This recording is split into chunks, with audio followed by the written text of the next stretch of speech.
Hello everyone, this is CA Dhananjay Bhave, faculty for Cost and Management Accounting and Financial Management for CA Intermediate. I welcome you all for this short video.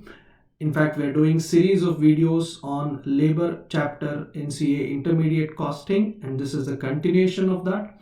In the previous video, I had discussed about labor turnover. In this video, I'll be continuing that discussion. Before I begin my content here, I have a small announcement to make. Yashas Academy is in tie-up with Unacademy for all the online classes. We have started a new batch called Accelerate with Yashas. This batch is for May 2022 CA Intermediate students. This will be 100% English batch, and the batch has already started on 13th October. The classes are in progress. You can still join those. If you have not started your group 1 preparation, you will get unlimited access to watch recorded classes. So you can start watching recorded classes from 13th October. Once you are done, you can join live and continue watching live classes. So here are the educators who will be taking the subjects. Mayur sir, Rajvardhan sir and Ravikant sir will be dealing accounts. I will be taking care of costing. Saurabh sir will teach tax and Karthik sir will be handling law. With one subscription on Unacademy, you can watch unlimited number of live classes and also watch recorded sessions. You can, with one subscription, watch any number of classes of any educator, even if it is for the same subject. You will have doubt solving sessions and also practice test papers. So here are the details of two types of subscriptions. One is Plus and Iconic subscription. In Plus subscription, you can go for 6 months if you're looking for Group 1 classes for May 2022. That will be sufficient. And if you're going for Iconic subscription, you can take up same 6 months, but Iconic subscription comes with additional benefits. The benefits are listed here.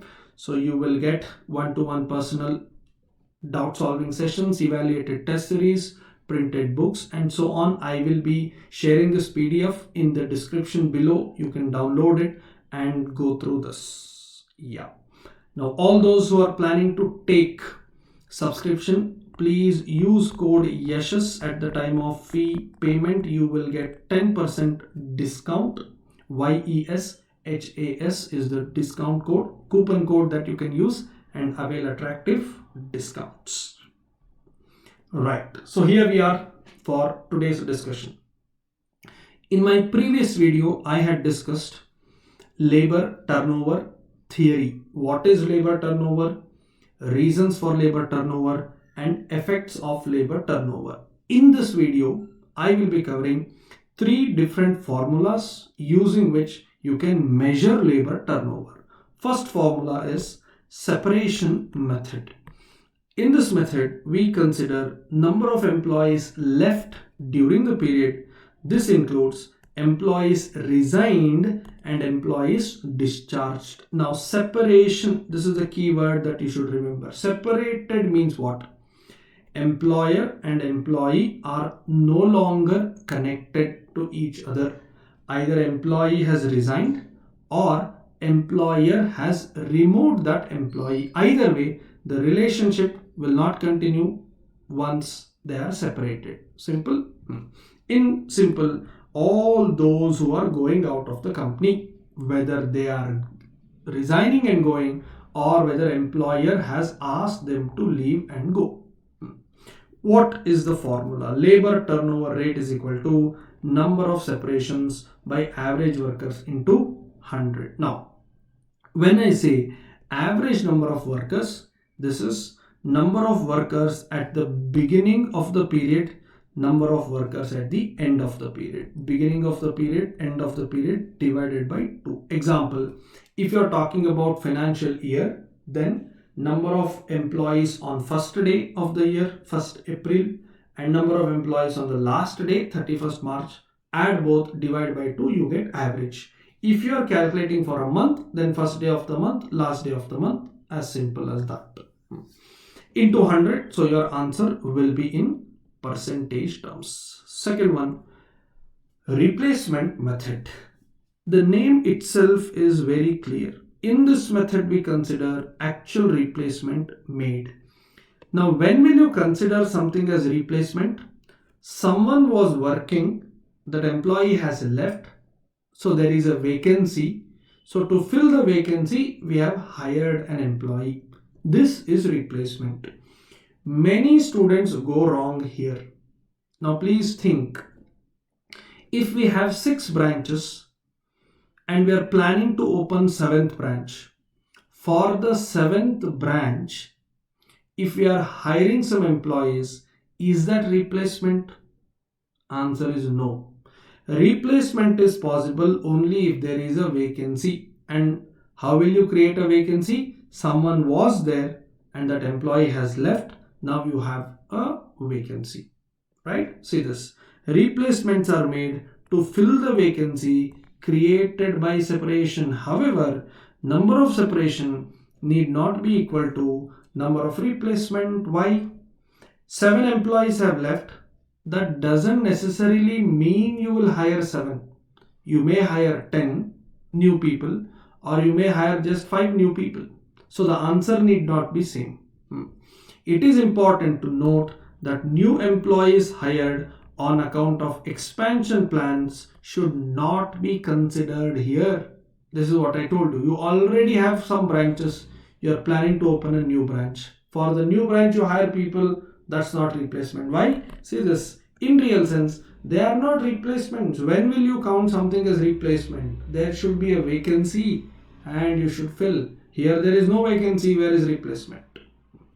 What is the formula? Labor turnover rate is equal to, same way, replacement by average workers into 100. Now, all the formulas under labor turnover, one thing is common. Denominator is average workers. You can see third, flux method also, denominator is average workers. Easy.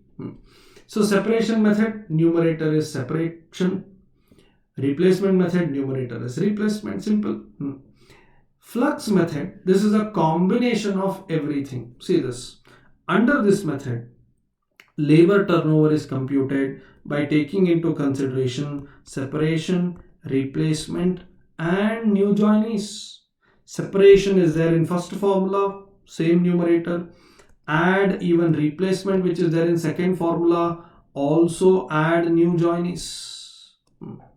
Now, some books consider replacement plus new joinees as accession. ACCESSION, accession. Replacement plus new joinees is called as accession. In simple addition, whether an employee is coming as a replacement or he is coming under an expansion plan, in simple they are getting added to the number of employees. Simple. Computation is done as per the below formula. See this. Separation plus replacement plus new joinees by average workers into 100. This answer will be highest because you are taking numerator of first formula, second formula and even new joinees, and denominator is same. Obviously your answer will be a very big number. Now, in some questions what happens? They will give you a month data or a quarter data. Now, what if they want you to calculate annualized employee turnover rate? It's like, I am telling you the salary per month, but I want to know annual package, correct? So some questions they will give you details for January month, March month, June month, and they ask you calculate the annualized rate. If they ask that, this is the way. Equivalent or annualized rate is equal to employee turnover rate. So whatever answer you have got, divided by number of days in that period. If it is month, then 31. If it is quarter, then 90 days into 365. Equivalent employee turnover rate is calculated to equate monthly or quarterly ETR to annual ETR. Suppose under separation method you got 8% as the answer. This is, say for example, for the month of Jan. Now if they ask you calculate annualized ETR, how to do it? 8% is for January month. January month has 31 days. Then how much is it for 365 days? That will be the answer. Simple cross multiplication. Now, when will this annualized employee turnover rate comes into picture? Only when the data in the question is for anything other than 1 year. If the data itself is for 1 year, then the answer itself is annualized rate. But if the question is for 1 week or 1 month, 1 quarter, first half of the year, then they will ask you to do annualized rate calculation. So you have to be careful. Some students just do 3 formulas and 3 numbers and come. But if the data is for a month and in the question if they have mentioned annualized or equivalent, then you will have to calculate. So your answer will have 6 numbers: separation method ETR, separation method annualized ETR. Same way, replacement method answer, annualized answer, flux method answer, annualized answer. So this is how you calculate employee turnover rates. Yeah, thank you so much for watching the video. Bye bye.